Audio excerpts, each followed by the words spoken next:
pass them over to me here. So first, what we want to do is let our amazing board champions introduce themselves. So I'm going to ask Marisa and Ruben to introduce themselves. Just tell everybody, where you're from, who's in your district, and in 2 minutes or less, just let people know why it is you decided to run and join the State Board of Education. So I'll let Ruben go first. Hey guys, I'm Ruben Cortez. Let me just tell you that it's you guys that give me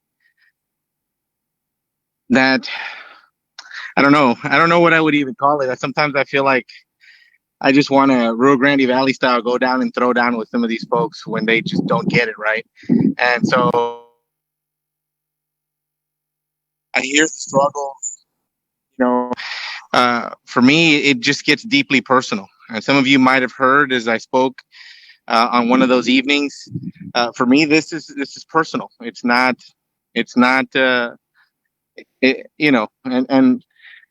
not having known before and still being an advocate of our LGBTQ community, it became even more personal then when it started to hit close to home. And so when I started listening to the testimony, it just really, you guys gave us that extra energy we needed. I think Marisa can tell you we did like 50 some hours while we were there in a few days of meetings, but your all's words kept us going. And so, I'm the proud representative of the Rio Grande Valley, the Coastal Bend, and the Crossroads section of Texas. But I tell people, more importantly, I represent every one of the over 5.4 million children in Texas public schools.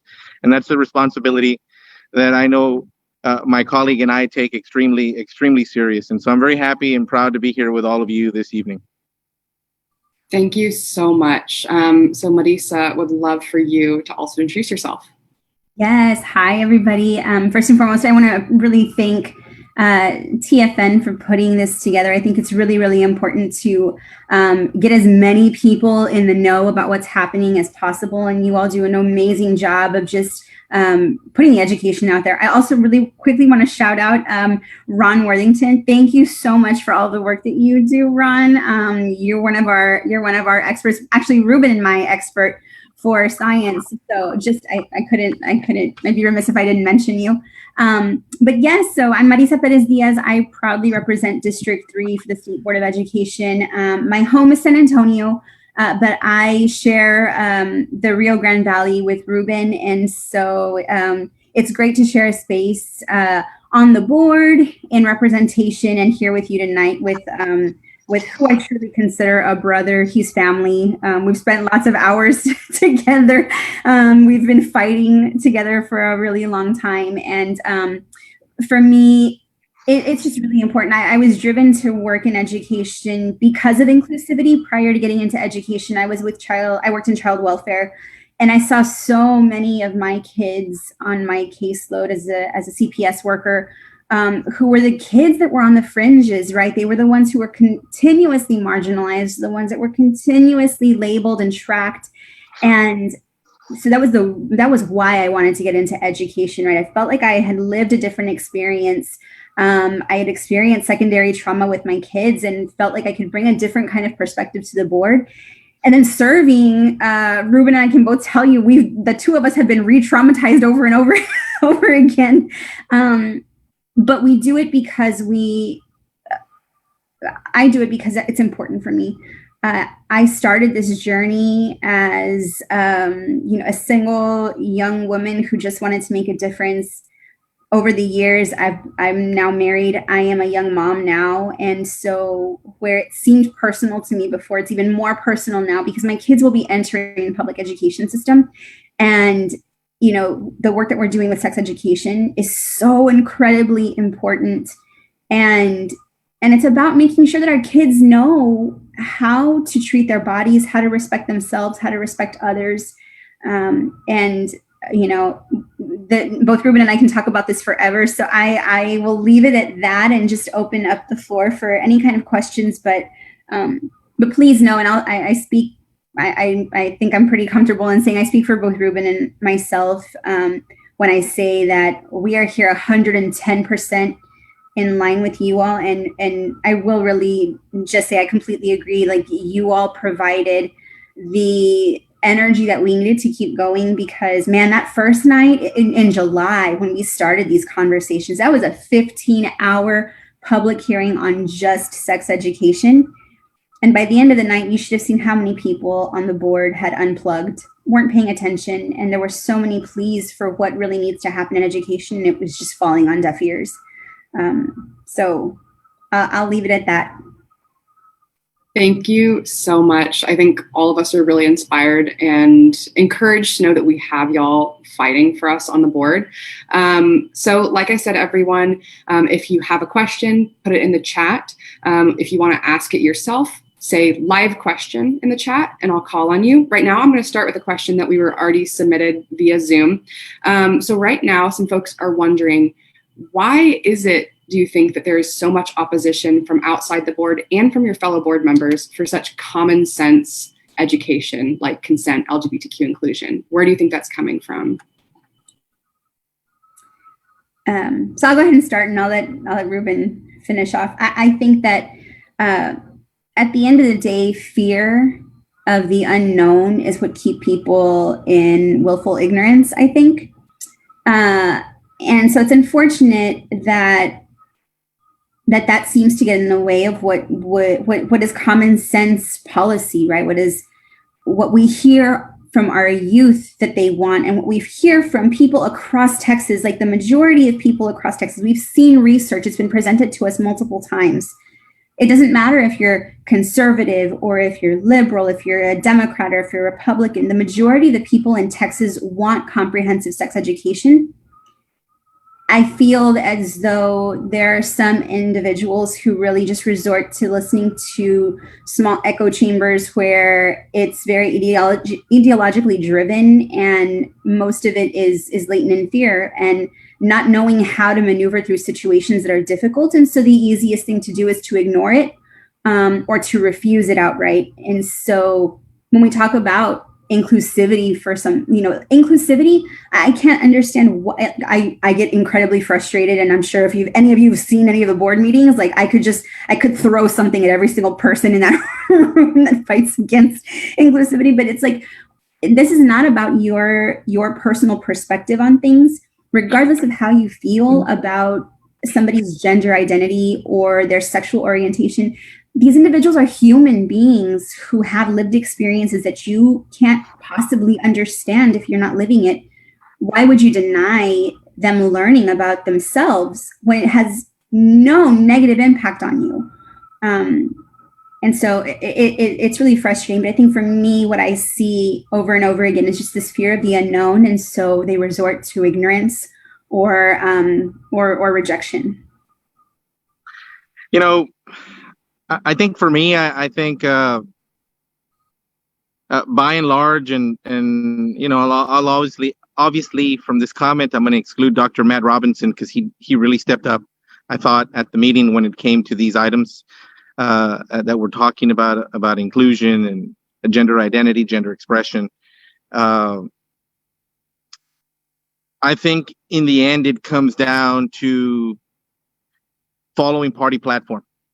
If you go and look at the Republican platform, they're not having it. They talk about conversion therapy. They talk about all of these awful things, right? But as I'm in Austin and I'm driving to go get places, looking for places to go get food to eat, I drive down the drag there by the university, and outside of one of the churches by the campus, there's a bunch of doors, and it says, God's doors are open to everyone, right? And I think that our Republican colleagues forget that, right? Everything doesn't have to fall on party lines. We've had some pretty significant victories and some pretty good milestones in that room when we work together for the common good. Marty Rowley can't tell me that he doesn't have LGBTQ students in his district, because he does. He can't tell me that LGBTQ students aren't being bullied in his districts, because they are. So why aren't you standing up for these kids that you were elected to help and to represent, right? And for me, it became abundantly evident when they wouldn't pass the item that talked about respecting people. What is wrong with saying that we're going to respect people just because they love somebody else or because they identify as bisexual or gay or lesbian? What is the big deal, right? All we're talking about is respect. Do we not want people to respect one another overall? And for me, it became really clear that we were in a losing fight when they wouldn't support the item that talked about simply respecting others. And so at the end, I think it comes down to party platform. I think that they're falling in line with what the governor, lieutenant governor, and, you know, I was very proud of Dr. Robinson for crossing party line when it came to these items. And he told me, he says, I spoke with my kids. My kids urged me. They're like, Dad, you know, we understand this. This is something that's important.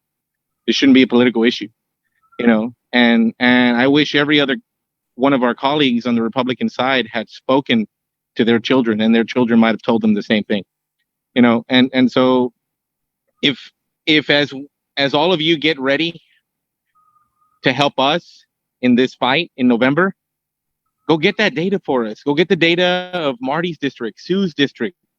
Find out how many kids have taken their lives because of a situation like this. Find out how many instances of bullying because of LGBTQ kids, but in their districts. You know, like I tell people, it doesn't matter if I make it in the McAllen Monitor or the Brownsville Herald where I live. You already have my support, right?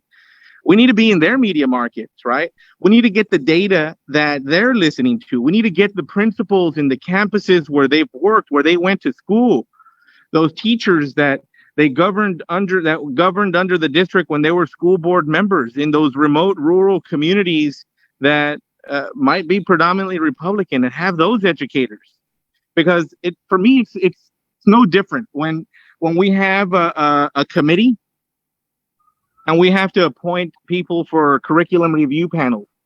You know, some of our colleagues, not us, but some of our colleagues interview the people before. They want to know that they're like-minded, that they think the way they think, that their ideological views align. And for me, it's not like that. If you want to be on a curriculum review committee, all I ask is that you're a content relevant person.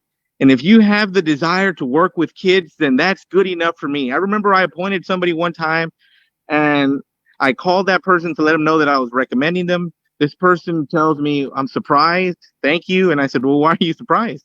Well, I didn't vote for you. I said, well, how would I have known if you hadn't voted for me at all? She said, well, I'm a Republican and you're still appointing me. I said, but do you not teach this class? Have you not been an educator? I think this lady had been in education for like 18 years. I said, well, I don't understand. For me, this isn't a partisan thing. You want to help, right? You want to help write these standards to make your life better and to teach these kids and get them ahead.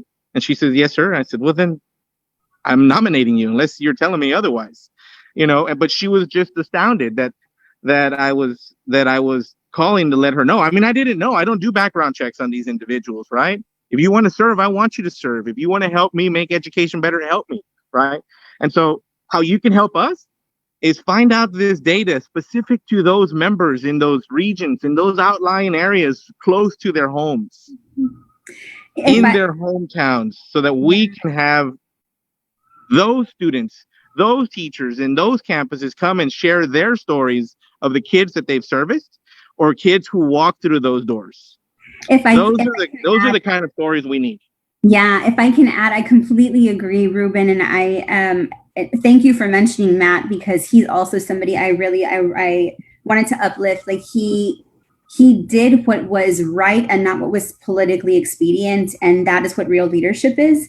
So I have a great amount of respect for him. But the one thing I was thinking about as Ruben was talking is the fact that one of the excuses that kept coming up over and over and over again when we were talking about consent and LGBTQIA and all that kind of stuff was the fact that, you know, these board members who were opposing this position that both Ruben and I supported and our other Democratic colleagues and Matt, was that they were like, well, if it, you know, even if we don't do it here at the state level, locally, they have the control, they can do that.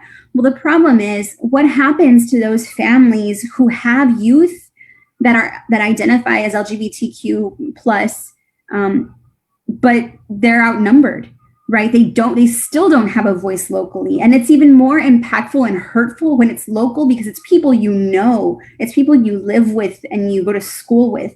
And so it's even more of a personal affront when you're having to face this on your own as an advocate and you are outnumbered. This is why it's the responsibility of the state to take on that responsibility and not place it on somebody who could potentially be the only individual, right? The only other. It's about power structures and about it's really about it's about supporting local control when it's convenient, and that's frustrating. Yes. Thank you both for those really thoughtful answers. And I'm going to go to another question that was submitted via Zoom, which is, what do the two of you plan to do right now to promote and win our agenda at the board meeting in November?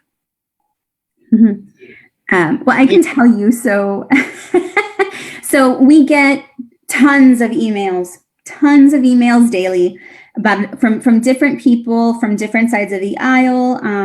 And so, number one, I am now, and I know it seems like this, perhaps, and I've been accused of it, but screw that. I'm genuinely doing it because I'm tired of the bullshit. Like, I don't want people to continue to be able to carry out like intolerant language without being called on it. So every time I get an extremely hateful email, I will be posting that on Facebook, and I will let people know that it's happening. Number two, I've already got a meeting scheduled with, and I think I had this conversation with Carissa earlier this week. I actually met a gentleman here in San Antonio who's a professor of sexual health, and he reached out to me, shared some videos, and he has some really dynamic research that's not just statewide, it's nationwide. And so I've already invited him to come to testify before the item, but I'm also going to be hopefully meeting with him soon, and then having him connect me to two researchers at the national and at the state level to see what other information we can get about how it's working in other places. And he's really awesome. And I wish that I had the links to his videos, but he's like the Bill Nye of sex education. He's super engaging. And then for anybody that wants to be out there, specifically, I know that I'm speaking to a group of like-minded adults. I really need to engage our youth. Our youth have power in their voice. And so for as many youth networks that we can tap to come and speak on behalf, or to write letters to their local elected officials, to their local state board members, just to get as much support from our youth leaders is really, really powerful too. And so I'm tapping local youth networks here, and hoping to continue that statewide with the support of organizations like TFN. So that's what I've been doing on my part. So I've got one idea, and then I've got a backup plan idea, right? But my backup plan idea, you guys kind of have to jump in like now. So I don't think it's only important that we vote out Donald Trump in November, right? But we have a unique opportunity to pick up possibly 2 SBOE seats. Think of what our vote had been if we had 2 more, and Matt Robinson. Some of our items would have made it in by a simple majority, right? Ken Mercer's not running for re-election. That district's been within a few points of flipping. In this race, people are energized. People are going to go out and vote. Donna Bahorich's seat, Harris County went all blue in a midterm. Imagine what could happen in a general election without an incumbent. The power that you all have to help influence the outcome of those elections is astounding. That voice that Marisa is talking about, that youth voice, that youth presence in these urban settings, if we could win those 2 seats, it's game over. I don't care if we lose this in November. We're bringing it back in April. When we swear those members back in January, and we've got 2 seats, and we got Matt Robinson, we're bringing this item back for reconsideration in April. Like, fuck them. Like, we're bringing it back, right? I mean, this isn't right, this isn't fair, but this is my backup plan, right? So, but our backup plan is just as important for the long-term effects of what we're able to do in public education, right? But we also have Tom Maynard up for re-election. One of his biggest areas went blue. Georgetown, one of it, I think Williamson County, right? It went blue. I mean, so the opportunities are endless. And God knows that the legislature is working to flip the House, so they're investing a lot of money. If we can tap those same resources and pick up those 3 seats, then we have full control of the board. If we pick up 2 with Matt, we have a simple majority. But that's the strategy that we need to be focusing now between now and election day. Let's not only talk about getting Donald Trump out, but let's talk about flipping the SBOE. If we flip it now, we're going to flip it for a generation. That means any instructional material we put in place now is going to be in place for a generation of students. And we can undo what they may prevent us from doing in November, early next year, so that it can be in place for a generation of kids before they vote it out again, unless these things are as cyclical as I believe, and the Republican Party remains in control from then on for many years to come. But that's my backup plan. My immediate plan is goes back to what I just said a moment ago. We need to get data on what is going on in the districts that those members that are voting no represent, especially those who are going to be on the ballot next year, because by the time we show up, they'll either have won or lost. If they lost, they have nothing to lose. And then as much as I'd love to be glass half full, they're going to have nothing to lose by rejecting these items. But I'm going to have the comfort knowing that in January, we can request that they be brought back in April, right? But if we can change the minds and souls of those members by getting stories directly from their districts. It didn't work with Ken Mercer. There was a lot of Ken Mercer people that came out and spoke. But we need Marty Rowley people. We need somebody that maybe goes to his church. Yeah. We need people that go to the same restaurants that he eats at. Yeah. Somebody that's in his community, somebody that can appeal to his humanity. Yeah. Because I've seen the soft side of Member Rowley when he wants to be. You know, he's somebody that you can appeal to his inner humanity. I don't know if it's going to be enough, but these are real issues that impact the youth of today. I mean, educating kids isn't like what it was 25 years ago. It's not like when I was in middle school or high school. And so we have to evolve with the times, right? And so these are things that you all can help us with. And so, like Marisa said, for me, I reach out to TFN. I don't know, Carissa, I can tell you that Dan and Kathy got very lucky when they brought Carissa on, because I no longer am a pain in the ass to them, but I'm a pain in the ass with Carissa. And she's so gracious. I call her about all these issues that come up, and it's like, I hope you all are working on stuff. We need your help. And they're so good. And so, Carissa, thank you so much for being such a strong advocate and helping us through a lot of this information. But that's what I would say to that question. Thank you so much. And I'm going to jump in here because you actually queued me up perfectly for something that I was going to say at the end, but I want to get the momentum going now. We're not ready to release the full details yet, but I will tell you that TFN's GOTV plan is to flip the State Board of Education. That is a major initiative that we're going to be doing now through Election Day to pick up those seats on the State Board of Education that we need in order to have a majority. So if that is something you're interested in working on, please stay connected with us. Make sure you get into our Slack workspace if you haven't already, because we do a lot of planning in there. But that is one of our major goals, is to flip the State Board of Education. And I believe that with a well-run field program, we can do it. So stay tuned. There will be more events and information about that pretty soon. But with that said, let's get into another question. We have a great question right here from the chat. This is at Marisa, but I'm sure Ruben can jump in too. Is there anything specific that you need youth organizers to do? They say, I know so many student advocates in Texas that are desperate for more comprehensive sex ed. So what can young people do? Oh my gosh, so much. So I'll tell you, I'll give you a perfect example of what young people did here in Bexar County, in San Antonio, where I am.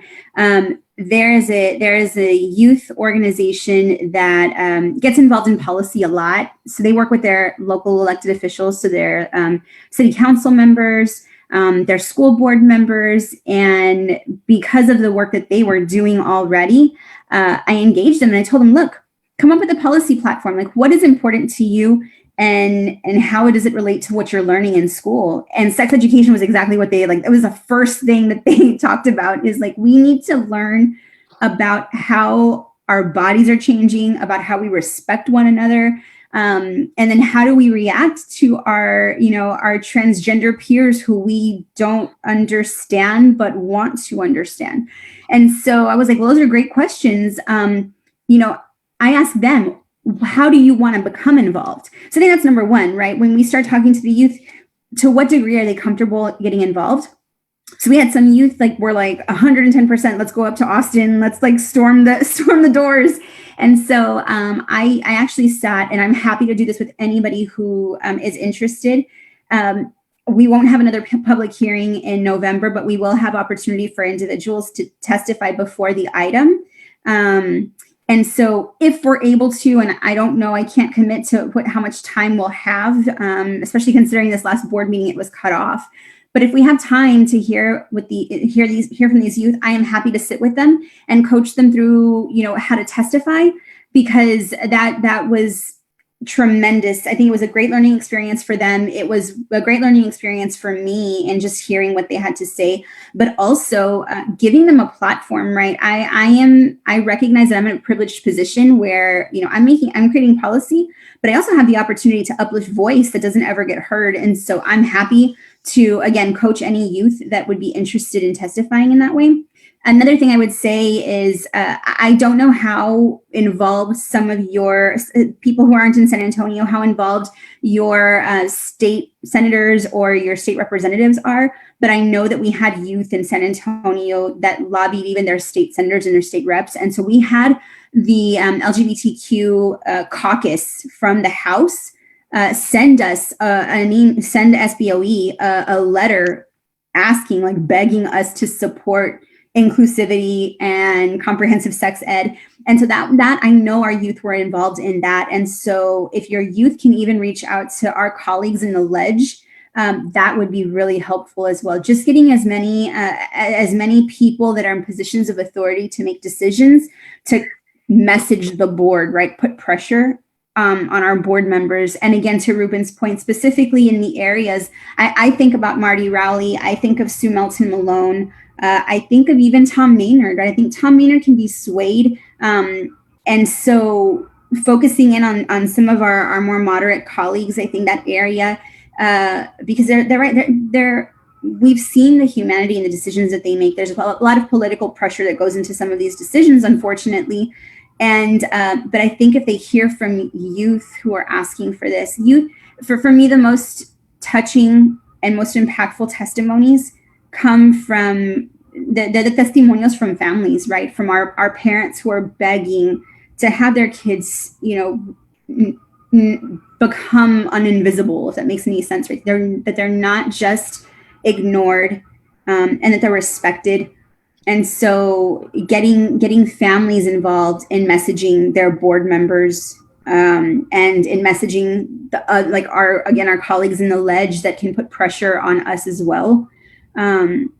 I think that's really impactful. And then I think the most important is to use our youth, especially our youth that serve on SHAC committees, so your student health advisory councils, or your student council, your student government positions. Have them lobby their local school boards, because local school boards have a lot of power. And, we've heard from our colleagues over and over again about local control.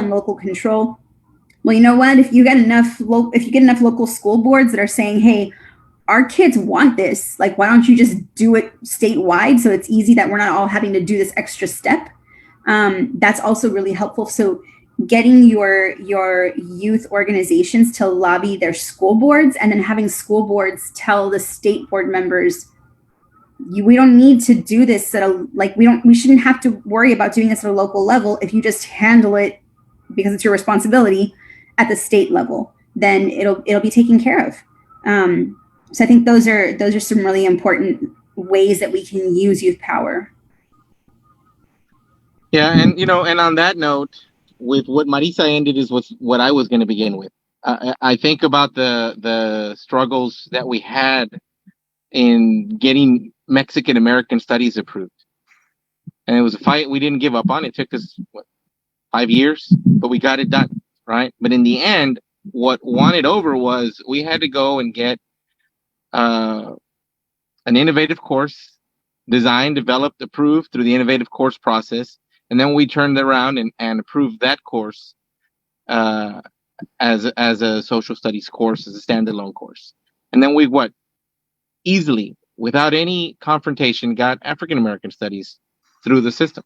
So if we're thinking about the long game, because at this point, while I'm cautiously optimistic about November, I like my backup plan a whole lot better than I like my November plan, if I'm being honest, right? That doesn't mean I'm not going to bring the fight in November. I'm still going to bring it, and we're going to do what we can, right? But if we approach it from those shacks, if we approach it from the local level, and if we're able to show up at our meeting in November, and that youth that is fired up and wants to get involved now can get something done in Marty's hometown district and the surrounding school districts, and if they're able to start talking, if nothing else, just the respect portion. Include the respect. How hard would it be for them to say, we just want to be respected, right? For who we are, regardless, right? And if we can start anywhere, but if we can get some of this stuff in, and then we show up in November and say, listen, your hometown district, your neighboring district, Sue Melton Malone's home district around the area, that would be my number one thought on how we can help. And my number two is flip the SBOE, as Jules talked about. I don't know why y'all are taking so long to roll out this plan, but you all need to roll it out. It seems like you got a lot of youth energized to help and get engaged. And so those are really the two things outside of getting us more stories that are relevant in those members' districts. You can get all the testimony you want from Marisa's district, but if it doesn't impact Tom Maynard, what is Tom Maynard going to care? If it doesn't impact Marty Rowley, why is he going to care? We can get all the Valley people that we want, but if they're not impacting anybody else, why are they going to vote for it? We need to get that information from the people in those districts. In those specific areas that Marisa talked about, with Sue, with Marty, with Tom Maynard, with Kevin Ellis. I believe that they're pliable. I believe that we can get to them under the right circumstance. And the shack, I think, is the number one approach. And then having stories come directly from those communities, come from those educators that have taught those kids in their communities, come from those school board trustees that have endorsed them and supported them in their reelection process. Talk about the importance of why they think we should be supporting this, because of what they see on the ground as current trustees. And so those are the things that I would target. That is perfect. Thank you so much. So first, what I'll say is that when early vote opens, we are going to be running at the gate to do exactly what you're talking about. And then the other thing that I'll say is that we are going to be running with these ideas that y'all are talking about right now in our organizing session. Y'all have given us so many fantastic ideas that we can run with. And I want everyone to feel prepped to know, myself as an organizer at TFN, I am not capable of contacting all of the school boards and the shacks that we need to in all of these districts, but you all are. And that's what organizing is. I bet you for a fact there is a person from all of these relevant districts on this call right now or watching on the Facebook live stream. And if each one of y'all committed to organizing in your community, we could get this done by November. So that's what we're going to be talking about, is how each one of y'all can step up into a leadership role in order to organize to win in November. So we are running close to end of time. So what I'm going to do is just ask a very broad question of both of you, which is, what are your final thoughts? Is there anything that you didn't get to say that you would like to say to your people here? And what do you want to leave us with?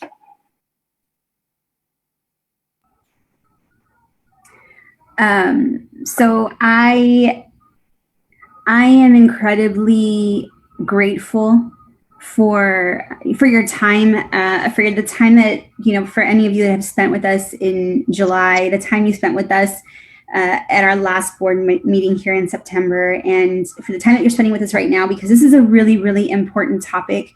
And unfortunately, it's always so politicized, and it doesn't have to be, right? Everybody makes these things political, but it's not about it's not about politics. It's about humanity, and it's about making sure that our kids have the right information to make responsible choices that are not going to put their lives in danger. And so I'm grateful to you all, to your advocacy. I'm grateful for the networks that you all are going to go and spread this message to. And I'm incredibly grateful to my brother, Ruben, who's been by my side for the last 8 years. And for me, I try my best not to get emotional in meetings. I lost my shit at this last meeting. It was real bad. But I hope that what comes through is the fact that it doesn't matter how many times we are voted down. You have a champion in me, because I firmly believe in inclusivity, right? Not making our kids feel invisible in a system that's traumatized them over and over again. And our kids should feel comfortable in spaces where they're supposed to learn and grow, and where they will one day, possibly be parents who have to raise children that have to learn how to respect and grow with others. And so this is just a first step. We have a lot of work to do in public education. There are so many gaps in our learning and gaps in our mindset that have just been so deeply entrenched for generations and generations. But if nothing else, and I know I'm speaking to the choir, but this work is so important. And I feel that if we can strategize and we can organize, I feel like November is going to be, I think it's going to be positive for us. I feel it. But if not, hey, I'm all about Ruben's plan B. Let's see each other in April, but but let's hope for November. So just thank you all so much, and know that TFN's a great champion for us. They know how to get a hold of us. You can put us in contact directly, and we're here. We're ready for the pleito. Well, for me, I just want to thank all of you, because it's your all's energy that fueled us through this last meeting. It's your stories, it's your emails, it's all those text messages, it's all those IMs. All of what you all do helps fuel that drive and that desire and that passion that we have. Like I tell people when I'm running for re-election, it's I want what you want, right? I want the best for my kids. I'm not only fighting for the kids in District 2. Like I told you in the beginning, I have the honor of representing every one of the over 5.4 million children in Texas public schools. And my message to you is, I hear you, and I will fight with you, and I will fight for you. And if you don't know this about some of us already, we're not quick to give up. And so while I don't look at November as the end all be all, I see this state turning blue. And when it does, even if it's not in November, even if it's in the midterm, I assure you, members like Marisa and I will bring this item back once we have a simple majority. Whether we win it in November, whether we win elections in November and can bring it back in April, or whether we get close to winning a majority of the board in November and we have to wait till the midterms. You all need to know that we will continue this fight. It will not go until it is done. We hear you. I hear you. And we're going to continue to fight for every child to be heard. Thank you both so much. So that is the end of the Q&A. I don't know about you, but I want to express just my deepest gratitude to Marisa and Ruben for taking the time to be here, for giving us this hope, this energy, these amazing ideas. Give a huge virtual round of applause for them, because that was incredible. So as we said, what we're going to do now is we are going to roll into the organizing session. But I just want to